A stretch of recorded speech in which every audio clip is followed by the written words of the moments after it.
So again welcome students on my YouTube channel foodie brother. आपकी जो request है वो हमने देख ली है, बट थोड़ा टेक्निकल प्रॉब्लम होने के कारण हम भी अकाउंट्स की वीडियोस नहीं बना पाएंगे।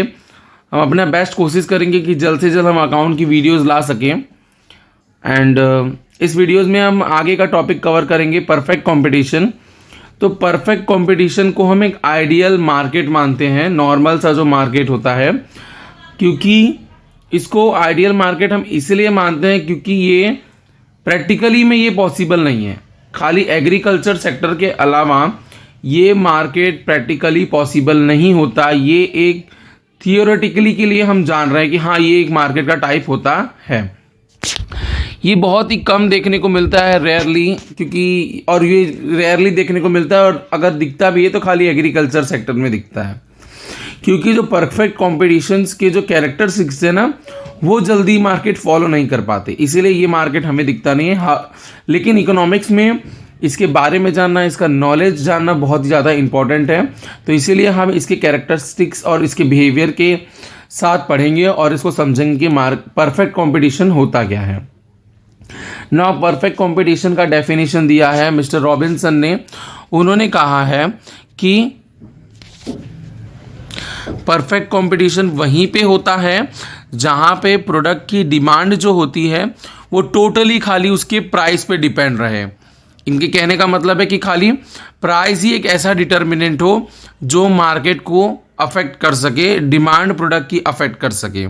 सेकेंड, अकॉर्डिंग टू प्रोफेसर लेफ्टविच, उन्होंने कहा है परफेक्ट कंपटीशन एक ऐसा मार्केट सिस्टम है जहाँ पे बहुत सारे फर्म्स, बहुत सारी छोटी छोटी इंडस्ट्रीज सेम प्रोडक्ट बेच रहे होते हैं, और उन सब में कोई ऐसा बड़ा फर्म नहीं होता जो पूरे मार्केट को अफेक्ट कर सके। वो सब एक नॉर्मल होते हैं, नॉर्मल फर्म होते हैं, और वो लोग सेम प्रोडक्ट बेच रहे होते हैं। वो उसको बोलते हैं perfect competition system. Okay, now अगर हम कैरेक्टरिस्टिक्स समझेंगे तो और हमें अच्छे से समझ में आएगा।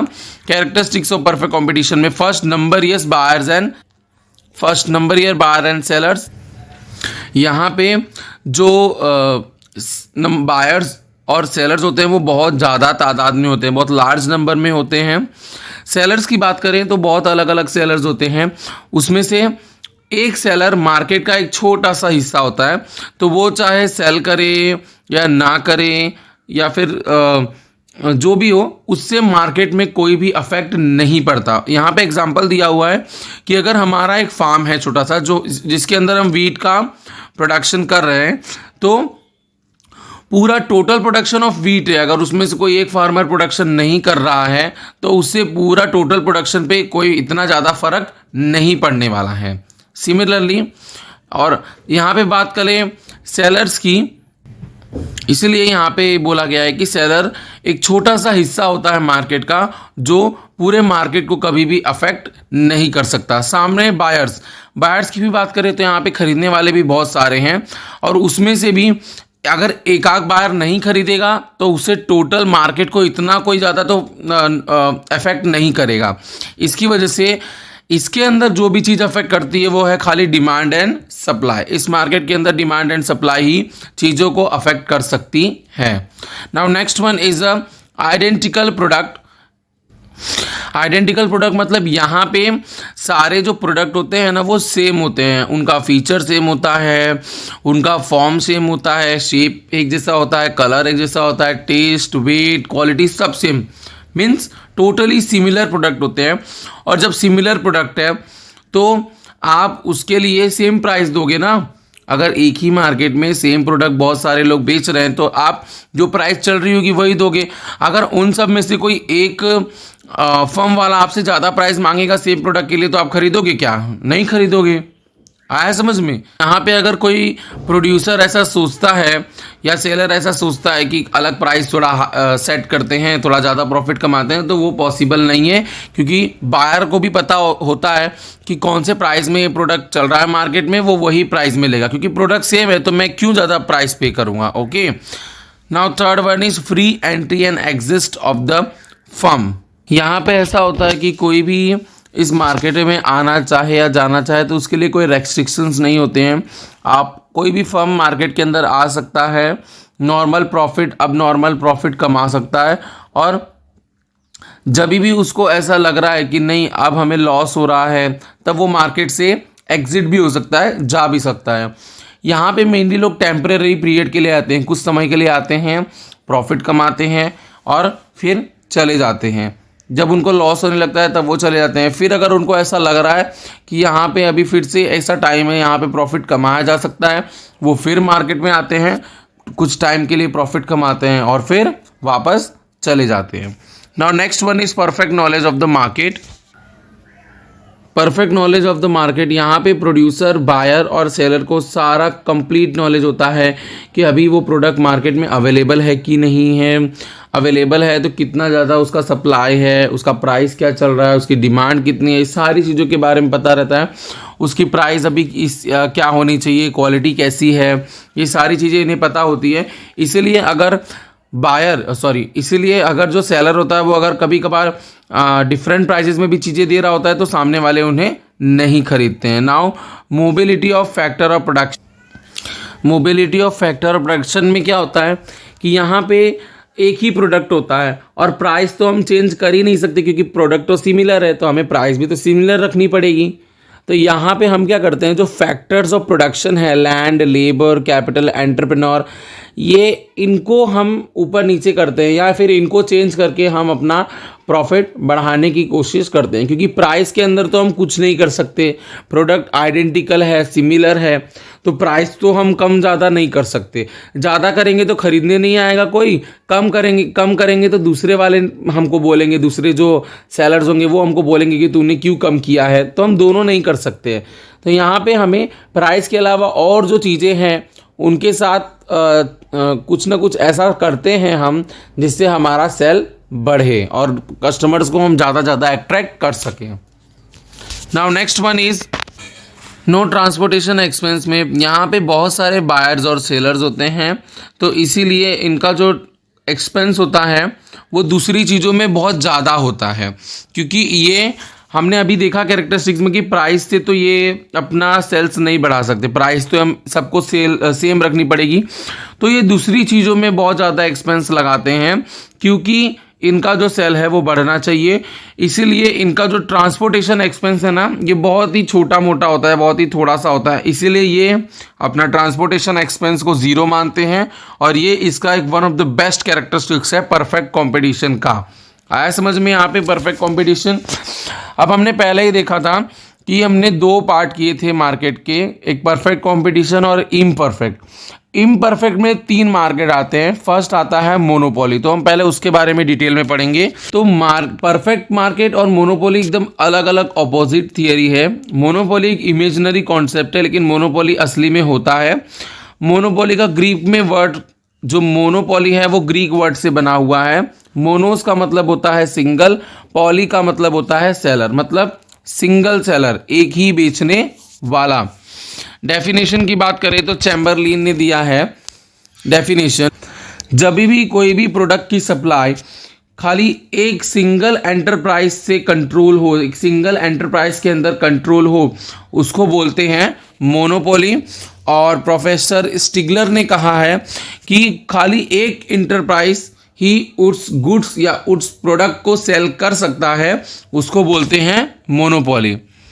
कैरेक्टरिस्टिक्स से समझेंगे मोनोपोली के बारे में, लेकिन उससे पहले मोनोपोली का मतलब होता है कि वो प्रोडक्ट या वो सर्विस बेचने वाला पूरे आसपास में जितना भी है, पूरे बिजनेस में, पूरे मार्केट में, खाली वो अकेला एक ऐसा एंटरप्राइज है, ऐसी इंडस्ट्रीज, ऐसी कंपनी है जो खाली वो ही सेल कर रहा है, उसको बोलते हैं मोनोपोली। बेचने वाला खाली एक ही होता है। Now the characteristics of monopoly is only one producer और सेलर है नंबर इज बार। ये चीज़ मैं ही बेच रहा हूँ, अकेला बेचने वाला हूँ, सप्लाई भी मेरे हाथ में है। तो यहाँ पे कंपटीशन का तो बात ही नहीं है, कंपटीशन तो बिल्कुल नहीं रहेगा, क्योंकि मैं अकेला बेचने वाला हूँ तो कंपटीशन कहाँ से रहेगा। और मैं अकेला बेचने वाला हूँ तो मैं अपने हिसाब से प्राइस को कंट्रोल करूँगा, मेरे को जो प्राइस रखनी है वो प्राइस मैं रखूँगा, ठीक है। इसीलिए मेरे को जो प्राइस रखनी है मैं वो प्राइस रखूँगा। इसलिए मोनोपोली में सेलर को प्राइस मेकर भी बोलते हैं। प्राइस मेकर मतलब उसको उसकी जो मर्जी होती है वो उस प्राइस में वो चीज़ों को बेचता है। यहाँ पे बायर्स में कंपटीशन बहुत ज़्यादा होता है। बायर्स पता कर रहे होते हैं कि तेरे को वो सेम प्रोडक्ट तुम्हें कितने में मिला, तुम्हें कितने में मिला, ऐसी चीज़ें कर रहे होते हैं। और इसीलिए यहाँ पे बायर्स प्राइस को बिल्कुल अफेक्ट नहीं कर सकते। प्राइस को अफेक्ट कौन कर सकता है? खाली seller. Now next one is absence of substitute goods. Absence of substitute goods, substitute goods का मतलब होता है कि अगर ये गुड्स मेरे को अवेलेबल नहीं है तो इसकी जगह पे मैं दूसरा गुड्स भी यूज़ कर सकता हूँ, उसको सब्स्टिट्यूट कर सकता हूँ, उसको बोलते हैं सब्स्टिट्यूट गुड्स।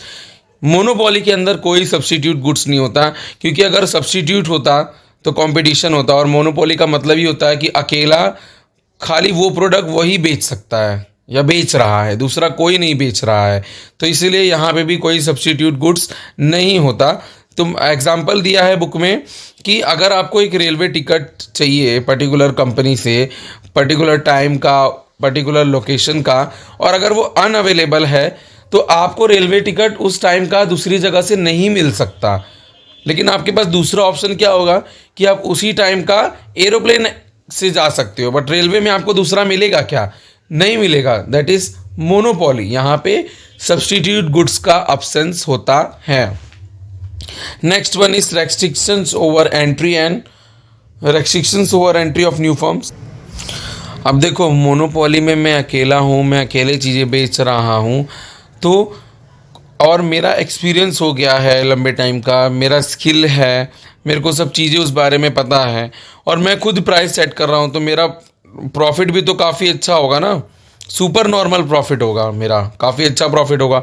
तो यहाँ पे कोई दूसरा फर्म एंटर नहीं कर सकता, क्योंकि यहाँ पे मेरा ही कंपटीशन इतना ज़्यादा रहेगा। मैं अकेला पूरा मार्केट को मैंने कवर कर रखा है इतने सालों से, इतने टाइम से, तो यहाँ पे कोई दूसरा फर्म एंटर नहीं कर सकता है। और अगर वो करेगा भी तो इतना जल्दी वो यहाँ पे रह नहीं पाएगा, वो जल्दी से जल्दी मार्केट से निकल जाएगा। Now next one is control over the prices and sales. देखो, अब मेरे को पता है कि मेरे को प्रॉफिट ज़्यादा कमाना है कि नॉर्मल कमाना है प्रॉफिट। तो जब मेरे को ज़्यादा कमाना रहेगा ना, तब मैं उसकी सप्लाई थोड़ी कम कर दूंगा या फिर उसको कम बेचूंगा। जब कम वो प्रोडक्ट को बेचूंगा तो डिमांड तो ज़्यादा रहेगा ही, सप्लाई कम कर दूंगा, सेल कम कर दूंगा। जब डिमांड ज़्यादा रहेगा तो मैं हाई प्राइसेस में बेचूंगा, तब मुझे ज़्यादा प्रॉफिट मिलेगा। लेकिन अब मेरे को ऐसा लग रहा है कि अब मेरे को प्रोडक्ट ज़्यादा बेचना चाहिए, नॉर्मल प्रॉफिट होगा तो भी चलेगा। तो मैं क्या करूँगा, ज़्यादा उसको बेचूंगा, सप्लाई ज़्यादा करूँगा और फिर थोड़े सस्ते में बेचूंगा मैं प्रोडक्ट। तो यहाँ पे मोनोपोली में मैं अपने हिसाब से चीज़ों प्राइस को सेट कर रहा हूँ, अपने हिसाब से सप्लाई को सेट कर रहा हूँ और अच्छा खासा प्रॉफिट कमा रहा हूँ। लेकिन अगर मेरे को प्रोडक्ट भी बहुत सारा बेचना है और प्रॉफिट भी बहुत ज़्यादा कमाना है तो ये पॉसिबल नहीं हो सकता यहाँ पे। Now next one is super normal profit. Monopoly है वो अपने मन से प्राइजेस हाई कर देते हैं या फिर सप्लाई कम कर देते हैं और सुपर नॉर्मल प्रॉफिट कमाते हैं। ठीक है। Now next one is price discrimination. अब देखो, प्राइस डिस्क्रिमिनेशन का मतलब होता है अलग अलग प्राइस या प्राइस में अलग अलग डिफरेंस आना। अब यहाँ पे तो मोनोपोली है, सेम प्रोडक्ट बेच रहा है, लेकिन वो सेम प्रोडक्ट के लिए भी अलग अलग प्राइसेस लेता है लोगों से, जो कस्टमर को देख के या फिर वो प्रोडक्ट का वो कस्टमर के लिए क्या यूज़ हो रहा है उसके हिसाब से वो प्राइसेस, किसी कस्टमर के लिए वो सेम प्रोडक्ट के लिए प्राइस कम कर देता है थोड़ा, किसी कस्टमर के लिए वो सेम प्रोडक्ट के लिए प्राइस ज़्यादा भी कर सकता है, क्योंकि वो उसकी मर्जी होती है और वो कस्टमर को देखता है, उनको समझता है और ये देखता है कि उसका प्रोडक्ट कस्टमर के लिए कितना ज़रूरी है, उसके हिसाब से वो प्राइस चार्ज करता है। Now firm is industry. देखो, फर्म का मतलब होता है ना कि छोटे छोटे जो फर्म होते हैं वो मिलकर एक बड़ी सी इंडस्ट्री बनाते हैं। ठीक है, छोटे छोटे जो फर्म्स होते हैं वो मिलकर एक इंडस्ट्रीज बनाते हैं। मोनोपोली में सेलर और प्रोड्यूसर दोनों एक ही हैं, तो यहाँ पे बहुत सारे छोटे छोटे फर्म होने के बावजूद ये कोई इंडस्ट्री नहीं है, ये एक सिंगल फर्म ही है। आ रहा है समझ में? मोनोपोली में क्या होता है कि बहुत सारे छोटे छोटे फर्म मिलकर भी एक सिंगल फर्म ही बना पाते हैं, वो इंडस्ट्री नहीं बना पाते, क्योंकि यहाँ पे प्रोड्यूसर और सेलर दोनों सेम ही होते हैं। तो मैं होप करता हूँ आपको आज जो भी मैंने समझाया वो समझ में आया। और प्लीज़ लाइक कीजिए, सब्सक्राइब कीजिए, शेयर कीजिए, और प्लीज़ आप अपना सपोर्ट हमें दीजिए, बिकॉज़ आपके सपोर्ट की अभी हमें बहुत ज़्यादा ज़रूरत है। और आपको जो भी डाउट है तो प्लीज़ कमेंट करके हमें बताइए, हम आपके डाउट को सॉल्व करने की कोशिश ज़रूर करेंगे। Okay, thank you.